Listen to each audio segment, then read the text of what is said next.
देखते हैं मीराबहन का बाग। मीराबहन का जन्म इंग्लैंड में हुआ था। गांधी जी के विचारों का उन पर इतना असर हुआ कि वे अपना घर और अपने माता पिता को छोड़कर भारत आ गई और गांधी जी के साथ काम करने लगी। तो यहाँ पर मीराबहन की बात की गई है। मीराबहन जो गांधी जी के साथ रहती थी, तो वैसे मीराबहन का जन्म तो इंग्लैंड में हुआ था, पर उनके पर गांधी जी के जो विचारों था उनका बहुत गहरा असर हुआ था। इसलिए मीराबहन इंग्लैंड को छोड़कर भारत में आकर रहने लगी। आज़ादी के 5 साल बाद उन्होंने उत्तर प्रदेश के एक पहाड़ी गांव घेली में गोपाल आश्रम की स्थापना की।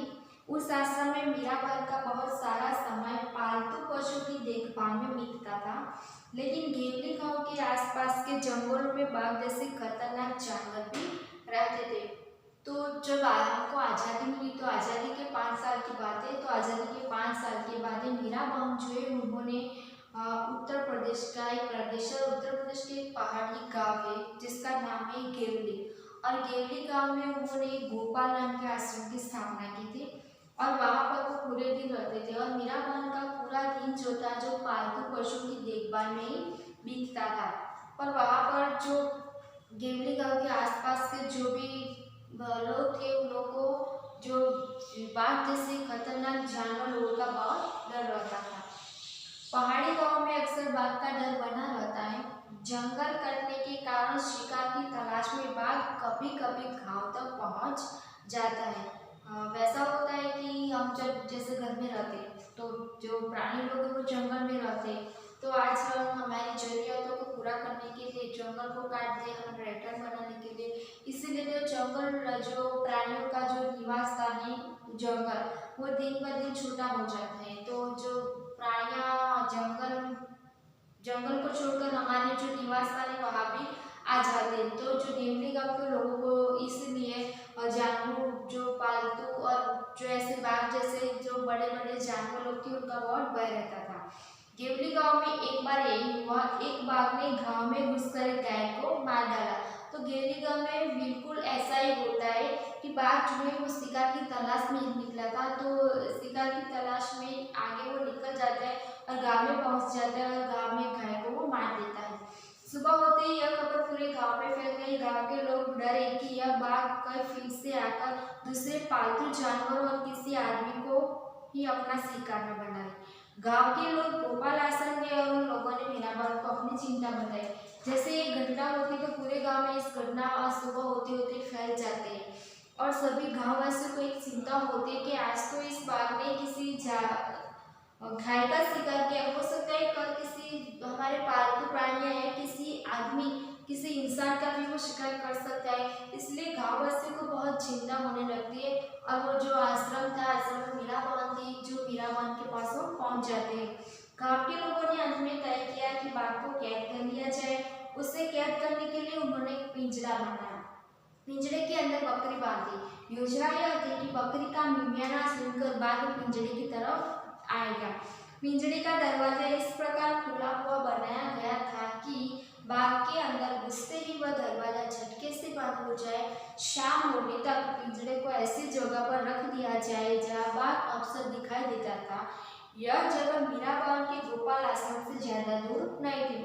तो जब ऐसा घटना घटित होती है घेवली गांव में, तो वो लोग बहुत डर जाते और गांव में जितने भी लोग रहते थे वो बाघ को पकड़ने के लिए योजना बनाते और बाघ को कैद करने के लिए पिंजरा बनाते। और पिंजरे को ऐसी योजना उन लोगों ने बनाई थी कि पिंजरे में एक बकरी को वो कैद करते। जैसे बकरी का आवाज होता है, मिमियाना होता है, तो उसको सुनकर बाघ उसका शिकार करने के लिए पिंजरे की ओर जाएगा। जैसे वो पिंजरे के अंदर जाए तो उसी वक्त पिंजरा बंद कर देगा। इस तरह गांव वाले जो है वो बाघ को कैद करने का ऐसा एक प्लान बनाते हैं और शाम होती है तो पिंजरे को ऐसी जगह पर रखा जाता है जहाँ बाघ दिखाई देता है।